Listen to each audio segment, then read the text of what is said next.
बच्चों आप सभी का स्वागत है गुरु कृपा क्लासेस में। तो आज हम करने वाले हैं एक्सरसाइज 3.1 का क्वेश्चन नंबर 4। तो क्वेश्चन नंबर 4 क्या बोलते हैं, ध्यान से देखिएगा। Question number 4 says which of the following pairs of linear equations are consistent and inconsistent। कल कितना ही बोल रहा है, उसके बाद उसने आगे क्या बोला, if consistent obtain the solution graphically। आई बात समझ में।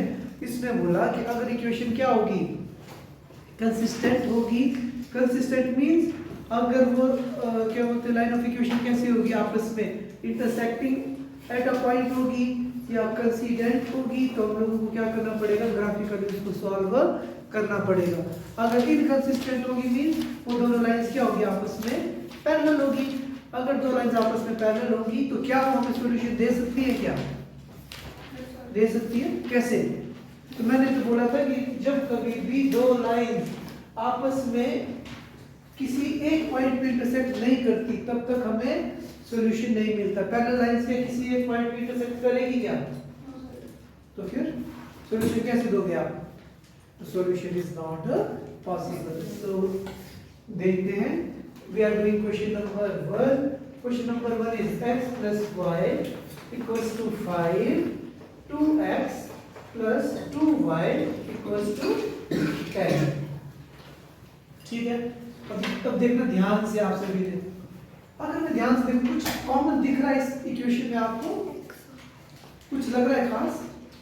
अगर आप ध्यान से देखें, सबसे पहले तो मैं ना इस इक्वेशन को स्टैंडर्ड फॉर्म में कन्वर्ट कर देता हूं। क्या हो गई है, अगर ध्यान से देखो ना, ये देखो 2x 2y और 10। क्या ये वाली इक्वेशन ऊपर वाली इक्वेशन का डबल के बराबर है कि नहीं है? डबल है ना। इसका मतलब अगर मैं इस इक्वेशन से 2 कॉमन ले लूं तो क्या आएगा मेरे पास, ध्यान से देखना। अगर मैं 2 कॉमन ले लूं तो यहाँ पे आ जाएगा x plus y equals to 10, है ना। अब क्या हो जाएगा, ये वाला 2 यहाँ पे अपॉन में आ जाएगा, तो हमारे पास सेकंड इक्वेशन की क्या बन जाएगी, x plus y equals to 5। अगर मैं इसको स्टैंडर्ड फॉर्म में लिखूं तो हमारे पास दोनों इक्वेशंस कैसी हो जाएगी, सेम। अगर दोनों की दोनों इक्वेशंस आपस में सेम है तो वो लाइन कैसी होगी, एक लाइन अगर ये तो दूसरी लाइन कैसी होगी, एक ही पॉइंट पे। अगर पूरी की पूरी लाइन एक दूसरे के ऊपर है तो वो कैसी होगी, कंसिस्टेंट। तो इसका सॉल्यूशन कैसा होगा, इनफाइनाइटली मैनी सॉल्यूशन। आई बात समझ में। तो जैसे हम पहले करते थे, अब मैं डायरेक्ट लिखूं क्या, a1 a2 लिखूं कि डायरेक्ट कर दूं?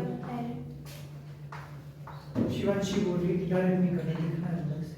a1 a2 b1 b2 c1 c2। अब इसमें तो दिखती बात है, a की वैल्यू कितनी है जी हमारे पास, x का कोएफिशिएंट क्या है हमारे पास 1, y का कोएफिशिएंट क्या है 1, c1 कितना है -5। अगर इक्वेशन ही सेम है तो सब कुछ क्या होगा, सेम।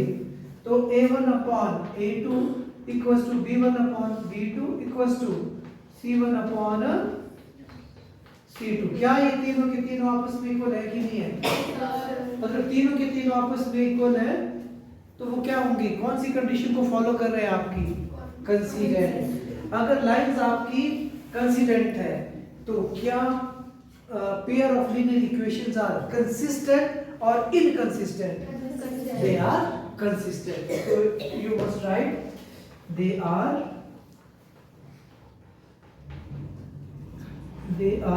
consistent as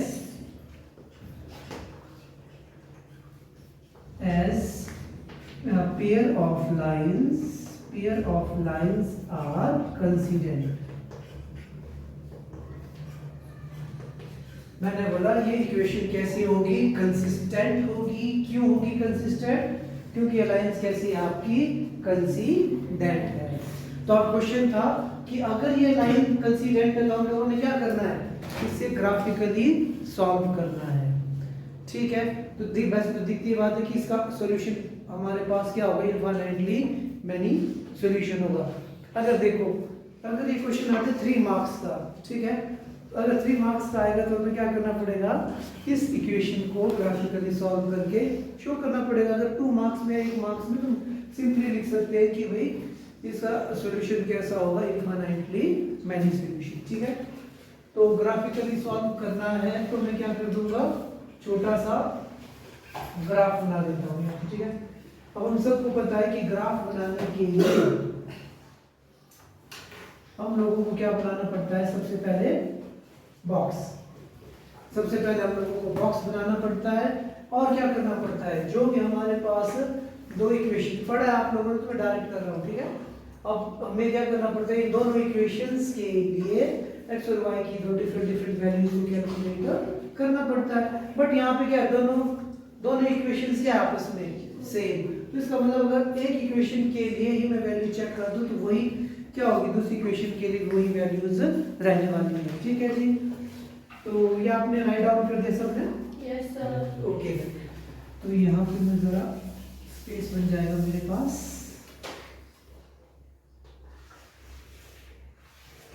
तो मैं लिख लेता हूँ taking equation number 1, so we will get x plus y equals to 5 minus 5 को मैं दूसरी तरफ ले गया तो क्या बन जाएगा वो पॉजिटिव 5। एक वेरिएबल को इधर ही छोड़ा मैंने, दूसरे वाले को मैं दूसरी तरफ ले गया। अब मैंने क्या करना, अपनी मर्जी से y की वैल्यूज को डालना है। ठीक है जी, y की वैल्यूज को मैं डालूंगा और x की वैल्यू को कैलकुलेट करूंगा। सबसे पहला हमारा फेवरेट नंबर क्या होता है, 0। तो y की वैल्यू मैंने 0 डाली, तो x की वैल्यू कितनी आ जाएगी, 5 माइनस 0 इज 5। ठीक है जी, उसके बाद मैं सोच रहा हूँ मैं यहाँ पे डाल देता हूँ 2। अब जरूरी नहीं सर ने 2 डाला, आपने भी 2 डाला, कुछ भी डाल सकते हो, बट ख्याल रखना है कि x की वैल्यू जो है फ्रैक्शन में नहीं आनी चाहिए। फ्रैक्शन में कब आएगी, जब यहाँ पे कोएफिशिएंट होगा। ठीक है, यहाँ पे 2x 3x लिखा होता है ना, फिर दिमाग लगाना पड़ता है हम लोगों को कि भाई कौन सा नंबर लेना है कौन सा नहीं लेना। अगर यहाँ पे कोएफिशिएंट नहीं है तो फिर कुछ प्रॉब्लम नहीं, हम लोग कुछ भी वैल्यू ले सकते, चाहे पॉजिटिव हो चाहे नेगेटिव। समझ में आया? तो ख्याल रखना कि ऐसा नंबर हो कि ज्यादा नंबर बड़ा भी ना है ना, ग्राफ बनाने में प्रॉब्लम होती है हम लोगों को। ठीक है, तो मैं अब क्या करने वाला हूँ, इसके बाद x की y की वैल्यू मैंने 2 डाल दी, तो 5 माइनस 2 कितना होगा हमारे पास, कितना होगा 3 होगा। तो अब देखो, अब हमारे पास इक्वेशंस जो हमने ग्राफ ड्रॉ करना है उसके लिए x और y की 2 वैल्यूज आ चुकी, 2 वैल्यूज हमारे लिए इनफ है। ठीक है, कोई 3 भी निकालो, बट 3 की जरूरत नहीं, 2 वैल्यू इनफ है हमारे लिए। तो सबसे पहला काम क्या था बच्चों हमारे पास, यहाँ पे x, यहाँ पे x डैश, y डैश, और यहाँ पे ले गया मैंने y। अब देखो x की सबसे बड़ी वैल्यू कितनी है हमारे पास 5, और y की सबसे बड़ी वैल्यू हमारे पास 2। तो 1 2 3 4 5, यहाँ पे -1 -2 -3 -4 एंड -5, यहाँ पे -1 -2 -3 -4 -5, 1 2 3 4 5। ठीक है जी, अब ध्यान से सुनो, x की वैल्यू कितनी है हमारे पास, x की वैल्यू 5, y की वैल्यू 0। x की वैल्यू पॉजिटिव 5 कब होगी, यहाँ पे है ना, ये देखो x की वैल्यू 5, y की वैल्यू 0, मतलब जब देखो दूसरे कोऑर्डिनेट की वैल्यू 0 होती है ना, दूसरे वाले को भूल जाना, सिर्फ हमने किसकी वैल्यू को देखना है, x की वैल्यू 5। आई बात समझ में? अब देखो x की वैल्यू कितनी है 3, y की वैल्यू 2, x की वैल्यू 3, y की वैल्यू 2। तो हमने क्या किया, अब मैं तो क्या करूँगा, कुछ इस तरीके से कोशिश करूँगा। आपके पास तो क्या होगा, बिल्कुल ग्राफ पड़ा होगा, ग्राफ में आपको बिल्कुल एग्जैक्ट आनी चाहिए। ठीक है जी, अब क्या करना, इस लाइन को मैं क्या कर दूंगा, आपस में ज्वाइन कर दूंगा। मैं डॉटेड कर रहा हूँ, आप लोगों ने डॉटेड नहीं करना है, इसको सॉलिड लाइन में करना है। ठीक है,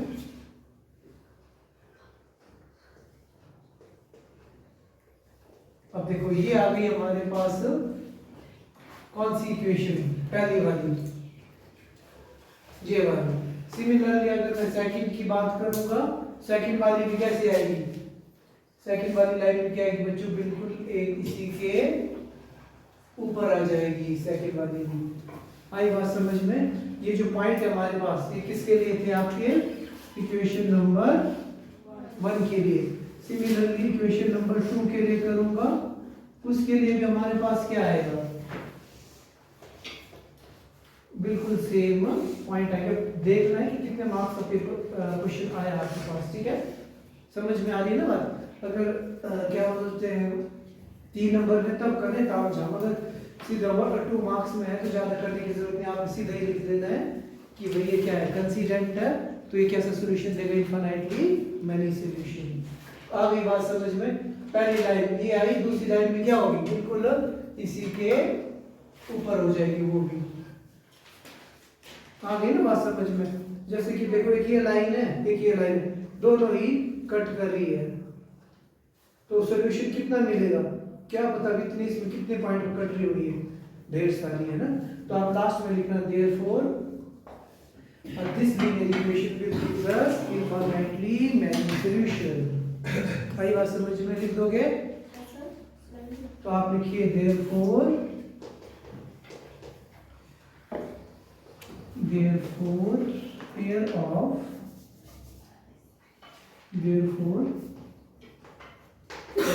pair of linear equation, ये लिख दिया मैंने, linear equation will gives us many infinitely many solutions, gives us infinitely many solutions, ठीक है? आई बात समझ में? और therefore pair of linear equation will gives us infinitely many solutions।